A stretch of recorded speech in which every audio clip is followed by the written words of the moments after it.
Ketika Allah Subhanahu wa taala mengatakan dalam Quran tabu ilaihi alwasilata, maka jika engkau ingin menyampaikan dirimu kepada Allah, maka buatlah wasilah, sarana. Sarana yang mana? Sarana ibadah untuk mendekatkan dirinya kepada Allah Subhanahu wa taala. Dan ibadah itu harus masyru', harus disyariatkan, bukan ibadah yang tidak masyru'. Kalau ibadah yang tidak masuk walimatul akikah tapi isinya di dalamnya adalah dangdutan, nah ini tidak masuk namanya. Walimatul akikah, walimatul tasmiyah isinya adalah bukan dangdutan doang, nanggap wayang, topeng, apa itu. Itu namanya ghairu masyru', tidak disyariatkan. Maka apapun bentuk ibadahnya selama disyariatkan itu namanya wasilah. Namanya apa? Wasilah. Nah, maka wasilah itu ditafsirkan oleh ulama ayil qurbah. Maknanya apa? Mendekatkan diri kita kepada Allah Subhanahu wa taala. Maka orang yang ingin mendekatkan diri kita kepada Allah butuh yang namanya jihad, mujahadah, melawan diri untuk melawan segala sesuatu dari bermuara dari keinginan kita mengikuti keinginan Allah. Kayak kita lah bahasanya, lah saya mau sembahyang ikuti maunya Allah, padahal bukan maunya Allah. Emang kita sembahyang karena pengen surga dia. Kita ini bukan ngikutin maunya Allah karena memang saya takut masuk neraka. Saya mau ibadah ini karena mengikuti perintah Allah, bukan mengikuti perintah Allah karena saya malu status saya sebagai seorang haji, sebagai seorang ustaz. Kalau nggak sembahyang malu saya. Ini namanya bukan lillah. Maka untuk ngilangin itu tuh bagaimana caranya? Maka tadi sarana ibadah yang disebut dengan wasilah ini yang dalam bentuk ibadah dan dimaknakan adalah al-qurbah untuk mendekatkan diri kepada Allah, maka perlu yang namanya mujahadah. Apa? Butuh pengorbanan. Butuh apa? Pengorbanan. Coba orang kalau ngaji tapi gak ada pengorbanannya bukan ngaji. Kita ngaji ya, apa yang dikorbankan? Ada satu yang gua korbankan selama ngaji, gua tahan ngantuk. Nah itu kan namanya mujahadah itu. Korbanin juga ya. Ya, dilawan. Ibu-ibunya, perempuannya, saya mujahadah selama saya ngaji, gak pernah ngobrol. Itu namanya mujahadah. Karena setan ngerti betul tempat-tempat begitu kenapa setan betah. Giliran di tempat-tempat yang maksiat setan kagak ada di situ. Aneh itu.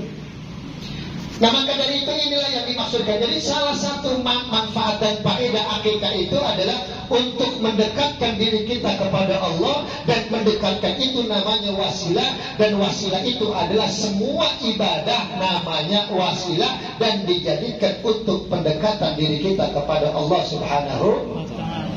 Baik. Mari kita lihat pertama. Kalau kita melihat hadis riwayat Imam Ahmad dan Imam At-Tirmidzi yang tadi saya sampaikan, kata Rasulullah, seorang bayi, anak yang baru lahir, ini sangat-sangat disunahkan oleh kelompok mazhab kita, kelompok Syafi'iyah. Akikah itu hukumnya sunnah muakkadah. Sunnah apa? Muakkadah. Tapi kalau mazhab yang lain seperti mazhabnya Imam Ahmad bin Hanbal, yang kita sebut dengan Imam Hambali, dia mengatakan bahwa akikah itu hukumnya adalah wajib. Hukumnya apa? Wajib. Kenapa bisa berbeda pendapat? Karena melihat, memandang kalimat teks di dalam hadis. Karena perubahan hukum itu bergantung kepada teks. Contoh kecil begini. Kita tahu misalnya di dalam Al-Quran ada satu kaidah yang mengatakan setiap perintah itu menunjukkan kepada makna wajib. Oke, kita pahami ini. Setiap perintah itu menunjukkan makna wajib. Setiap larangan menunjukkan makna haram.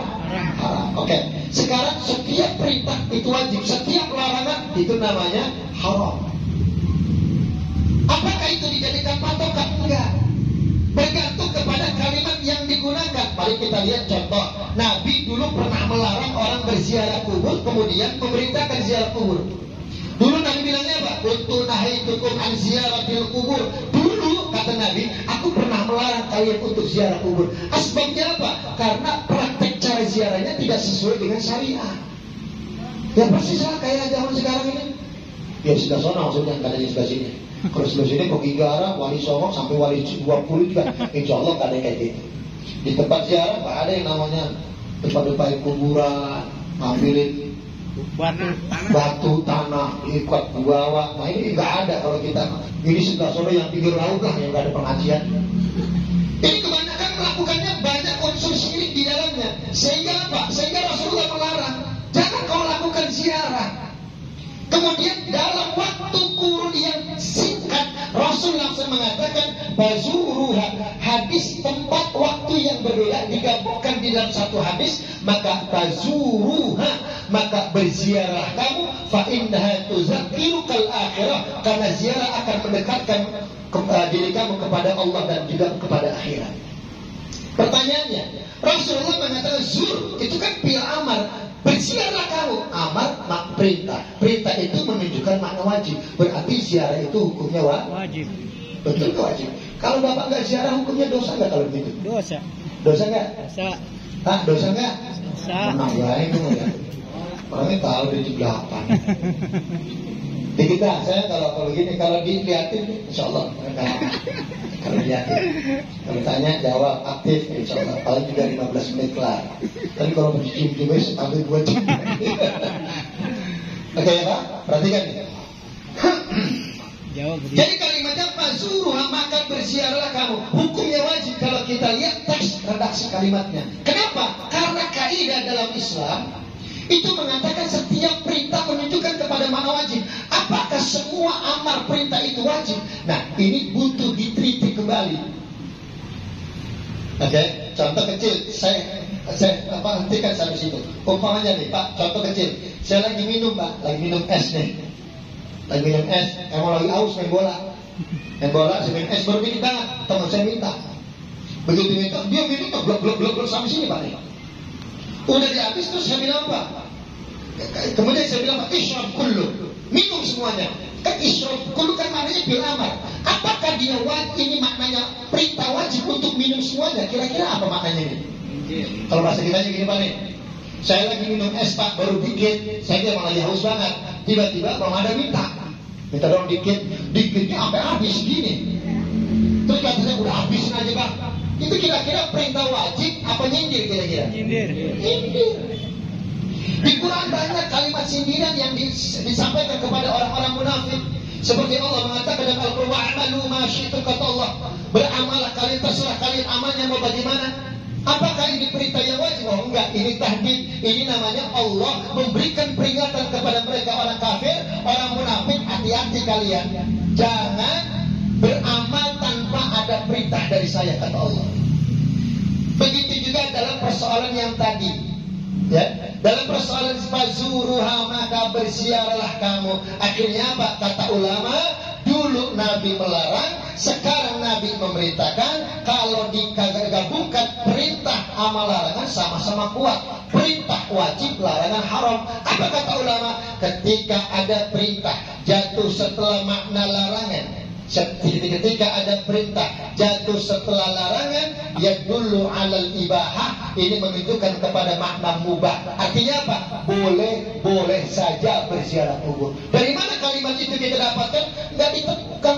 Dari hadisnya nggak ada kalimat ibahah. Dari penelitian ulama-ulama mengambil dari usul Islam yang disebut dengan kitab usulul fiqh. Ini yang dimaksudkan Pak. Jadi kesimpulannya apa? Kesimpulannya akikah itu menurut kita Imam Syafi'i dan kelompok Syafi'iyah, wal aqiqatu sunnatun muakkadatun, itu hukumnya sunnah muakkadah, ya. Dan itu adalah mayoritas jumhur ulama Syafi'iyah. Tapi Imam Ahmad bin Hanbal mengatakan hukumnya wajib ainiyah. Kenapa alasannya? Imam Ahmad bin Hanbal melihat satu hadis Rasulullah yang mengatakan, wa man lam yu'aqqa, siapa orang yang belum diakekahkan, lam yashfa' walidayhi, maka dia nanti pada hari kiamat tidak akan mampu memberikan syafaat kepada dirinya, kepada orang tuanya, dan kepada orang tuanya daripada orang tuanya. Ini tidak bisa memberikan syafaat. Padahal kan nanti hari kiamat kan yang paling kita nanti-nantikan syafaat Pak. Yang paling kita tunggu-tunggu nanti syafaat pada hari kiamat. Justru syafaat ini yang paling kita nanti-nantikan dan kita butuh kepada syafaat ini. Justru kalau kita tidak berakikah, ini tidak akan memberikan syafaat. Apa kata Imam Ahmad bin Hanbal? Berdasarkan dalil ini, Imam Ahmad bin Hanbal mengatakan hukum akikah adalah wajib. Nah, ini kira-kira ya.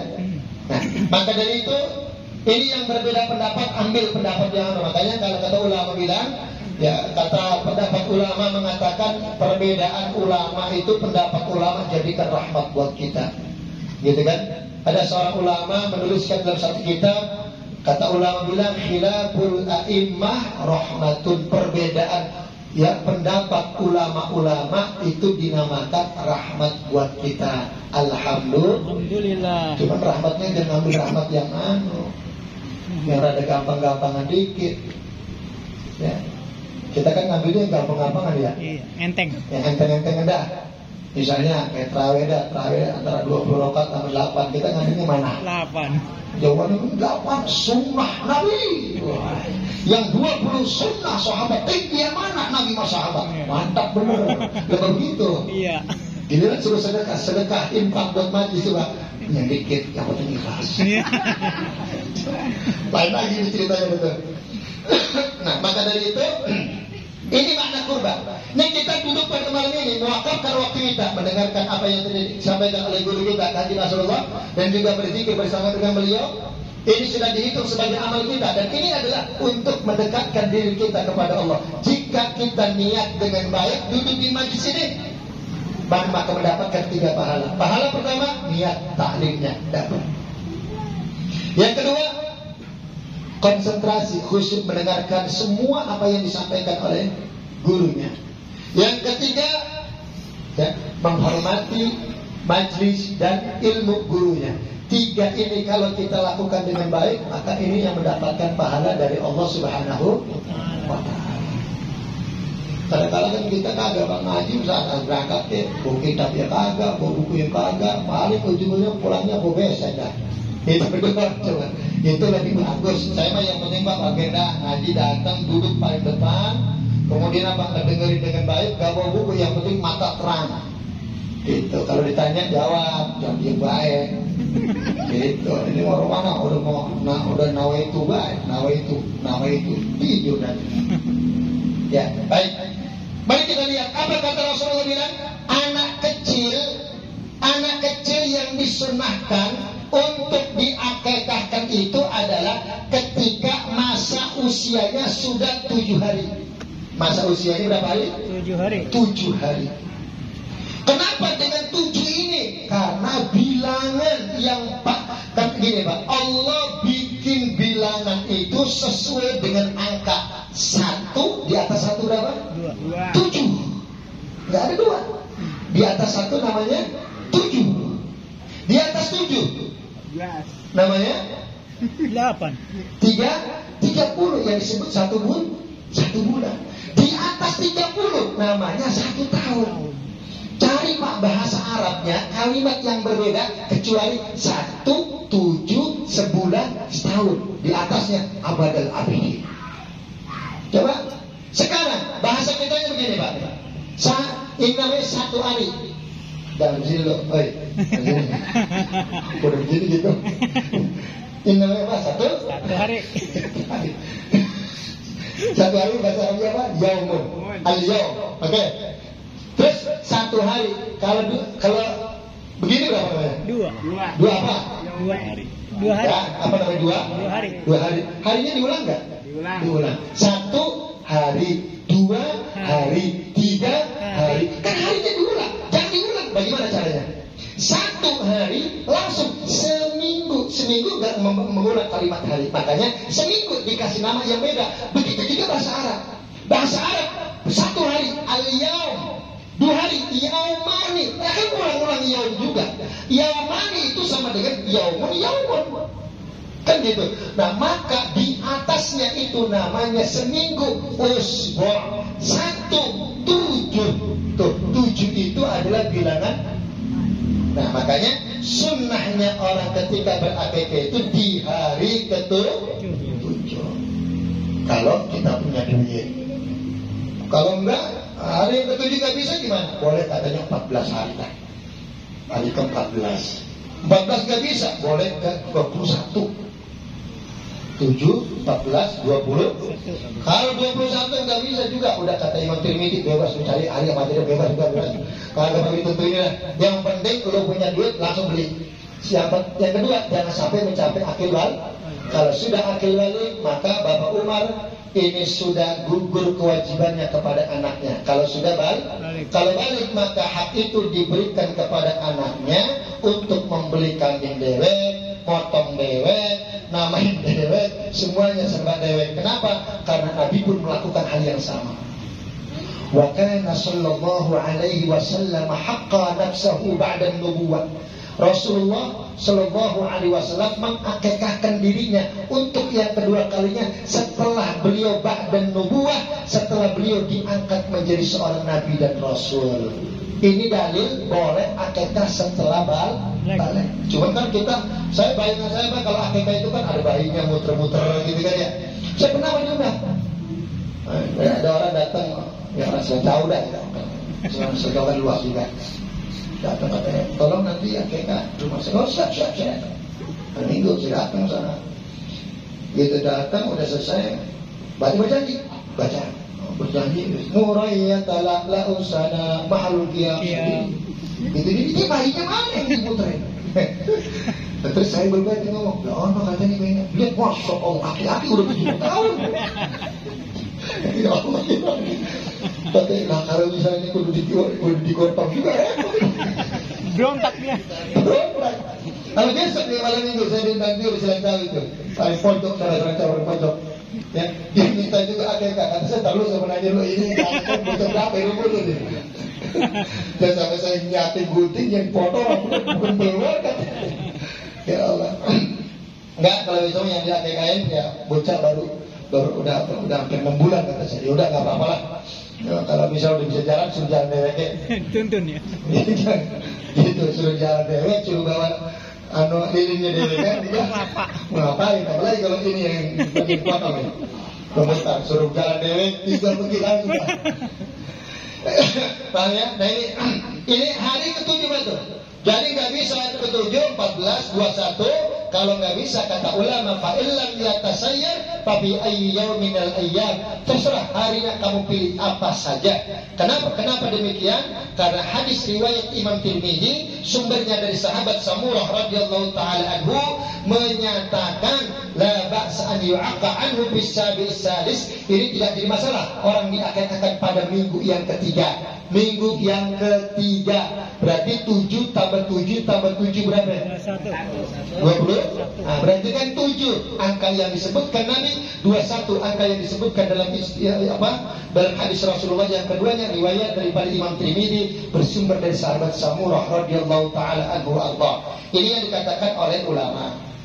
Nah, setelah udah mengakikahkan ini sunnahnya Pak nih, afdolnya memang begitu lahir langsung. Bisa nggak kira-kira? Kemudian dirinya beranak langsung pegang kambing langsung potong. Lihat ada anunya enggak? Itu. Wah, lanangan. Nawaitu an azbal akikah. Siapa nih misalnya kalau namanya laki-laki? Ahmad bin apalah. Kalau namanya perempuan Fatimah, ya Aisyah apalah namanya. Coba, cuma kan orang nggak bisa ngerti Pak. Yang namanya hari pertama udah dibawa ke bidan. Ya, bininya udah masuk ke dalam kamar persalinan, lakinya lagi megang embe. Dia main takut di sana udah beranak. Ya, coba ini kan kata Imam Nawawi dalam kitab Biadul Badi kan begitu. Di bab namanya ada babul akikah. Di situ dikatakan yang paling afdal memang ketika lahir. Wah, teman enggak ada lah. Rasanya ribet itu potongnya juga. Iya. Ya, belum ujung-ujungnya salah ngajarin kuping bayi, bukan kuping bayi, bukan kuping kambing. Salah ngajar. Singkat aja nih. Kedua, wayah haluk rasa, potong tuh rambutnya. Kenapa harus dipotong? Karena ini rambut yang ada yang ada ini harus dibersihin. Ntar itu dibotakin habis. Kenapa? Ini adalah rambut kotoran yang berada di dalam perut ibunya. Kalau bayi ketika lahir dipotong rambutnya semuanya, adalah sebagai tabaruk dan tafaul. Mengambil berkah dari Rasulullah, karena setiap bayi yang lahir itu rambutnya banyak najisnya, harus dipotong habis. Begitu juga orang-orang kafir ketika masuk Islam, sunnahnya rambutnya dipotong habis. Kenapa? Hada sya'rul kufri, ini adalah rambut kekafiran kamu. Potong, ganti dengan rambut yang baru. Kenapa? Rambut barumu setelah kau dipotong habis, setelah kau mengucapkan asyhadu an la ilaha illallah wa asyhadu anna muhammadar rasulullah, rambutmu akan menjadi saksi pada hari kiamat bahwa kau sudah masuk ke dalam agama Islam. Maka disebut sya'rul kufri, rambut kekafiran, sunnah.